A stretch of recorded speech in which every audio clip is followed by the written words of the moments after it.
Irwin adalah jenderal bintang 3 legendaris. Karena melanggar perintah 1 kali, ia dihukum 10 tahun penjara.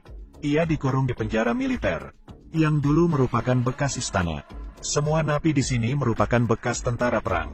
Meski tubuh mereka kekar dan sehat, tapi karena di penjara terlalu lama, mereka mulai judi, berkelahi, bergosip.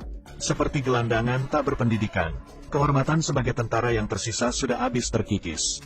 Malamnya, kepala penjara, Inter, menyambut Jenderal Irwin, idolanya. Inter sangat kagum dengan Irwin. Inter memiliki beberapa koleksi sisa-sisa perang. Meski belum pernah ikut perang, tapi ia sangat mencintai koleksinya dan merawatnya sepenuh hati. Ia juga menyimpan buku biografi Irwin. Saat pergi mengambil buku untuk ditandatangani, ia mendengar Irwin berkata pada wakilnya, "Peretz, orang yang belum pernah ikut perang, baru akan mengoleksinya." Inter yang tak sengaja mendengarnya emosi. Ia melempar bukunya, tidak jadi minta tanda tangan Irwin. Esoknya, Inter sengaja memberikan 1 bola basket saja. Para napi berebut ingin main, lalu berkelahi. Mereka saling meninju. Baru di saat situasi tak terkendali, Inter baru membunyikan alarm. Semua napi langsung tiarap. Irwin juga bingung harus berbuat apa. Ia juga tiarap bersama mereka.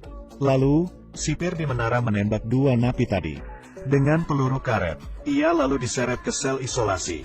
Rencana Inter berhasil. Ia sengaja membuat Irwin tiarap di bawah kakinya, supaya Irwin sadar bahwa dia yang berkuasa di sini. Saat makan siang, napi menghampiri Irwin dan melaporkan kejahatan Inter padanya. Para tahanan sering ditembak. Banyak yang tewas seketika dan terluka parah.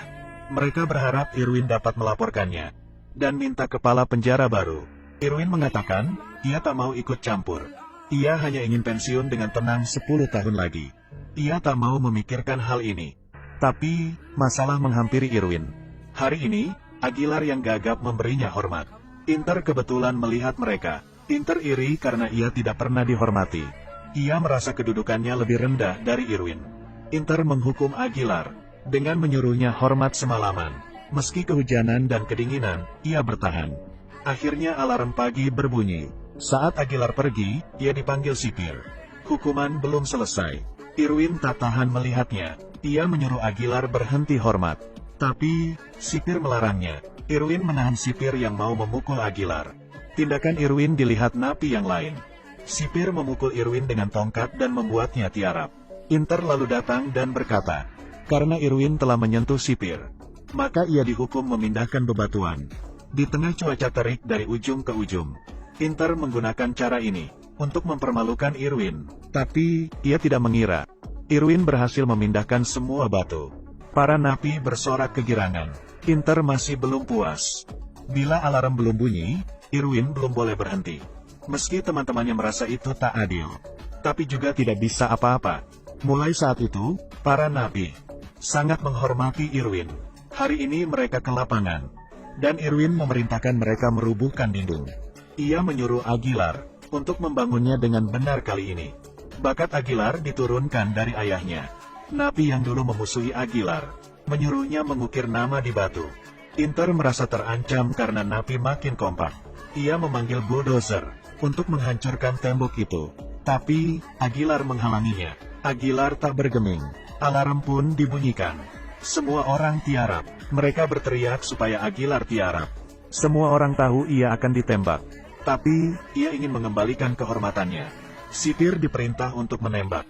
Peluru menembus kepalanya. Aguilar tewas di tempat. Irwin memutuskan untuk mengusir Inter dari sini. Ia sengaja menyuruh napi membuat kerusuhan saat makan siang. Setelah sipir pergi, ia menceritakan rencananya.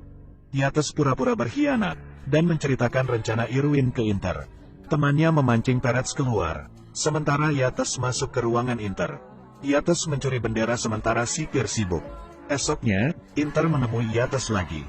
Ia ingin mendengar lebih lanjut, tapi benderanya sudah raib. Inter panik dan memerintahkan penggeledahan di setiap sel. Para napi dikeluarkan, dan sipir melempar barang mereka keluar. Inter tak mengira ia memakan umpan Irwin. Peretz melapor pada Inter. Banyak ditemukan senjata tajam di sel. Sekarang napi tidak punya apa-apa untuk melawan. Inter melihat napi berkumpul di lapangan. Ia baru sadar sudah terjebak. Inter menyuruh sipirnya untuk segera berpencar, tapi sudah terlambat. Irwin memberi aba-aba, dan napi mulai bergerak. Mereka membuat kelompok kecil, dan meringkus sipir yang tinggal sedikit. Lalu, mereka merantai pintu lapangan, supaya sipir di sel tidak bisa keluar. Sambil melindungi Irwin, mereka sembunyi di balik batu. Ternyata, senjata yang sebenarnya disembunyikan di balik batu. Mereka membuat bom meriam dan melontarkannya ke menara. Lalu menggotong alat lontar batu. Ke tengah lapangan, tim Kalin masuk ke dapur, dan mengambil nampan sebagai perisai. Untuk melindungi pelempar batu, Inter mengutus pasukan khusus untuk melumpuhkan mereka. Irwin memberi aba-aba untuk melempar batu besar ke dalam kantor Inter. Seluruh koleksi Inter hancur. Dihantam batu bertuliskan nama Aguilar. Lalu, bom meriam masuk dan membakar semuanya.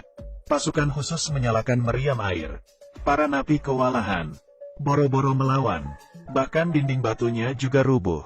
Untungnya, Irwin sudah menyuruh seseorang untuk mematikan keran. Meriam air mendadak mati. Napi langsung menyerbu dan menduduki meriam itu.